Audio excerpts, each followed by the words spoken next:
আসসালামু আলাইকুম সবাইকে। আশা করি সবাই অনেক বেশি ভালো আছেন। কিছুদিন আগে আমি কাবুলি ছোলা আনিয়েছিলাম। পেজটাতে দেখার পর আমার কাবুলি ছোলা দিয়ে লুচি খেতে ইচ্ছা করছিল, এজন্য অর্ডার করে দিয়েছিলাম। ছোলাগুলোকে আমি প্রেসার কুকারে দিয়ে সিদ্ধ করে নিব, সাথে কিছু আলুও দিয়েছিলাম। আর এখানে নিয়েছি ক্যাপসিকাম, তারপর টমেটো, পেঁয়াজ সবকিছু ভালো মতো ব্লেন্ড করে নিব। ছোলাগুলো অবশ্যই চেষ্টা করবেন সারা রাত ভিজিয়ে রাখার জন্য, তাহলে খুব তাড়াতাড়ি সেদ্ধ হয়ে যাবে। ছোলাগুলো আমি চেক করে দেখছিলাম, তখনও ভালো মতো সেদ্ধ হয়নি। এরপর আমি আবারও একটু দিয়ে সিদ্ধ করে নিয়েছিলাম। এবার একটা কড়াইতে পর্যাপ্ত পরিমাণ তেল নিয়ে পেঁয়াজ, ক্যাপসিকাম আর টমেটো যে পেস্ট করে রেখেছিলাম সেটা দিয়েছি, সাথে এলাচ, দারুচিনি, তারপর তেজপাতা দিয়েছিলাম, আর সাথে যে গুঁড়া মশলাগুলো আছে ধনিয়া, জিরা, মরিচ, হলুদ, তারপর কালো গোলমরিচের গুঁড়া, এই সব কিছু দিয়ে ভালো মতো কষিয়ে নিতে হবে। তারপর সিদ্ধ করে রাখা যে কাবুলি ছোলা আর আলুটা ছিল সেটা দিয়ে দিচ্ছি।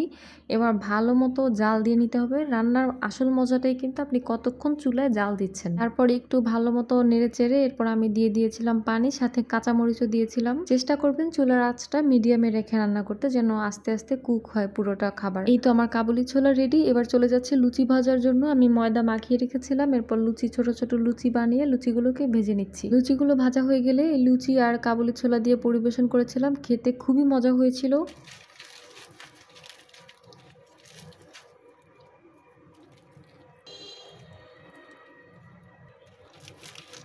ভিডিওতে শুনতেই পেয়েছেন লুচিগুলো কতটা মচমচে হয়েছে। আপনারা যদি বাসায় ট্রাই করতে চান, এই রেসিপিটা দেখে বাসায় ট্রাই করতে পারেন, খুবই ইজি। ভিডিওটি দেখার জন্য আপনাদেরকে ধন্যবাদ। আল্লাহ হাফেজ।